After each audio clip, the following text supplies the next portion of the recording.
जम्मू कश्मीर में विधानसभा चुनाव के अंतिम चरण के लिए मतदान जारी। शाम 6 बजे तक वोट डाले जाएंगे। मतदाताओं में उत्साह। जम्मू कश्मीर में कड़ी सुरक्षा के बीच जारी है वोटिंग। गुलाम नबी आजाद ने मतदान किया। सबसे पहला वोट डालने के लिए मतदान केंद्र पहुंचे गुलाम नबी। बारामूला के सांसद इंजीनियर रशीद की मां भी वोट करने पहुंची। लोकतंत्र के महापर्व में अपनी भागीदारी निभाई।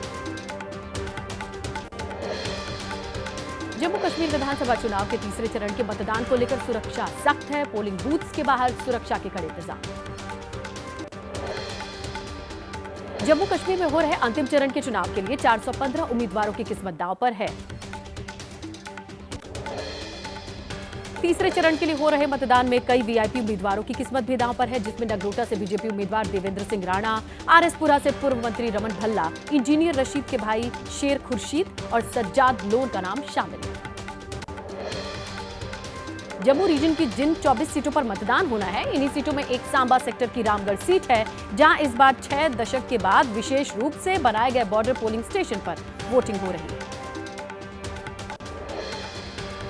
जेडा में बनाए गए इस पोलिंग स्टेशन को विशेष पोलिंग स्टेशन का दर्जा दिया गया है। गांव के सरपंच का दावा है कि पिछले 66 साल में यह पहला मौका है जब इस गांव के लोग वोट कर रहे हैं। हरियाणा के पलवल में आज पीएम मोदी हुंकार भरने वाले हैं। दोपहर 2 बजे गतपुरी टोल पर चुनावी जनसभा को संबोधित करेंगे। बीजेपी उम्मीदवारों के लिए वोट अपील करेंगे। हरियाणा के बहादुरगढ़ से नेता प्रतिपक्ष राहुल गांधी की विजय संकल्प यात्रा का दूसरा दिन सोनीपत जींद से गुजरेगी ये यात्रा। दीपेंद्र हुड्डा साथ में रहेंगे। बीजेपी एबीपी न्यूज से एक्सक्लूसिव बातचीत में सैलजा बोली, बौखलाई बीजेपी बैकफुट पर है। जो राहुल गांधी प्रियंका गांधी चाहेंगे वही होगा। कुरुक्षेत्र में विजय संकल्प यात्रा को संबोधित करते हुए राहुल गांधी बोले, अग्निवीर योजना जवानों की पेंशन चोरी का तरीका है। ये मोदी जी की नहीं, अडानी की सरकार है। राहुल गांधी ने कहा कि नरेंद्र मोदी देश को हिंदू मुस्लिम में बांटने का काम करते हैं। नरेंद्र मोदी के भगवान अडानी हैं। राहुल के बयान पर बीजेपी नेता अनिल विज का पलटवार। राहुल गांधी जिस भी चुनाव में जाते हैं, इनकी अपनी पार्टी की क्लीन स्वीप हो जाती है। राहुल गांधी के बयानों पर असम के मुख्यमंत्री हेमंता बिस्वा शर्मा ने कहा कि राहुल गांधी एक नादान बच्चे की तरह है, अपने आप को फैंटम समझते हैं। आपके संयोजक और दिल्ली के पूर्व सीएम अरविंद केजरीवाल हरियाणा के बल्लभगढ़ विधानसभा में शाम 4 बजे रोड शो करने वाले हैं। आपके कई नेता इस शो में शामिल होंगे। हरियाणा के हांसी में यूपी के सीएम योगी आदित्यनाथ का कांग्रेस पर निशाना। बोले, ये लोग राम कृष्ण पर विश्वास नहीं करते। इनके हिसाब से भूमि राम कृष्ण के लिए नहीं, वक्फ बोर्ड के लिए होनी चाहिए। सीएम योगी ने कहा कि आज पाकिस्तान कटोरा लेकर दुनिया में भीख मांगता दिखाई देता है और भीख मिलती भी नहीं। ये नया इंडिया है जो दुश्मनों को घर में घुसकर मारता है। हरियाणा के चरखी दादरी में जनसभा में बोले रक्षा मंत्री राजनाथ सिंह, विधानसभा चुनाव के बाद 3 महीने के भीतर बीजेपी एक देश एक चुनाव बिल लाएगी। स्मृति ईरानी ने भूपेंद्र हुड्डा सैलजा के हाथ मिलवाने वाली तस्वीर पर चुटकी लेते हुए कहा कि हाथ मिलवाने से कुछ नहीं होता, दिल नहीं मिले।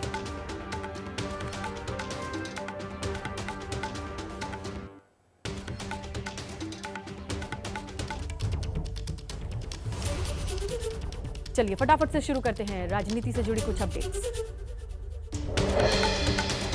गोवा के मुख्यमंत्री प्रमोद सावंत और गोवा के कैबिनेट मंत्री विश्वजीत राणे को पार्टी आलाकमान ने दिल्ली बुलाया। जेपी नड्डा, अमित शाह के साथ 45 मिनट तक बैठक चली।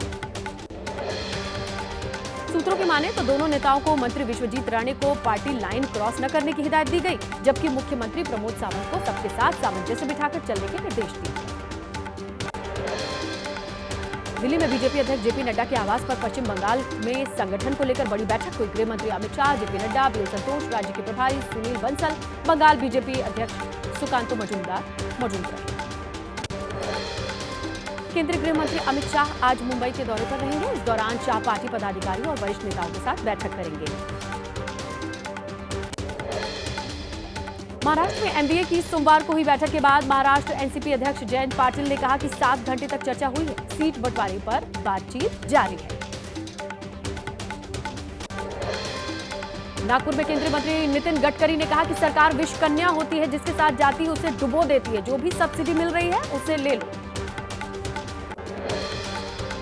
कर्नाटक के सीएम सिद्धारमैया के खिलाफ ईडी ने पीएमएलए के तहत एफआईआर दर्ज कर लिया है। पिछले हफ्ते ही लोकायुक्त ने सीएम और अन्य के खिलाफ धोखाधड़ी मामला दर्ज किया था। मूडा केस में बड़ा ट्विस्ट, सीएम सिद्धारमैया की पत्नी बीएम पार्वती ने मूडा साइट्स को सरेंडर करने की पेशकश की। बीएम पार्वती ने मूडा कमिश्नर को चिट्ठी लिखी। सिद्धारमैया मुद्दे पर एबीपी न्यूज को कांग्रेस के शीर्ष सूत्रों ने बताया कि पार्टी सिद्धारमैया के साथ मजबूती से खड़ी है, क्योंकि ये बीजेपी की हताशा में राजनीतिक लड़ाई है। इससे कांग्रेस को भी फायदा होगा।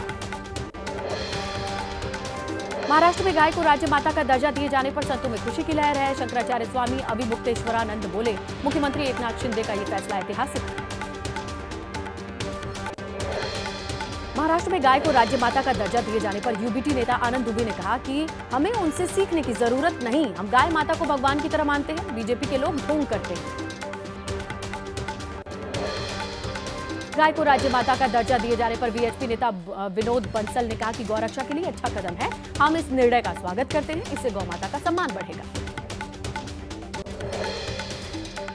लखनऊ में बीजेपी नेता अपर्णा यादव ने गाय को राज्य माता दर्जा दिए जाने पर कहा कि महाराष्ट्र सरकार के इस फैसले का स्वागत होना चाहिए। यूपी में भी गायों की बहुत अच्छी देखरेख हो रही है।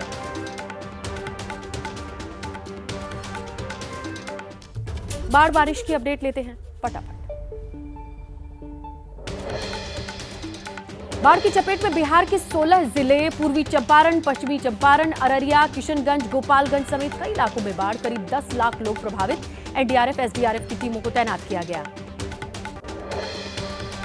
बिहार के बेतिया में घरों में घुसा बाढ़ का पानी, घर छोड़कर मचान पर रहने को मजबूर हुए लोग। पश्चिमी चंपारण के दर्जनों गांव में बाढ़ से लोग बेहाल। सहरसा में कोसी का कहर, नौहट्टा प्रखंड में बाढ़ के पानी के साथ सड़क बह गई है। इलाके के दर्जनों गांवों के लिए आवाजाही की समस्या। बिहार के माधोपुरा में कोसी बैराज से पानी छोड़े जाने के बाद नदी में उफान आया। नदी से लगते तटीय इलाकों में बाढ़ की स्थिति। खेतों में खड़ी धान की फसल पानी में डूबी। सड़क पर पानी भरने से मुश्किलें बढ़ी। पटना में बाढ़ की स्थिति पर मंत्री विजय चौधरी का बयान। नेपाल में भारी बारिश हुई, इस वजह से हालात बिगड़े। अधिकारियों को अलर्ट किया गया है। नदियों के जल स्तर पर लगातार नजर।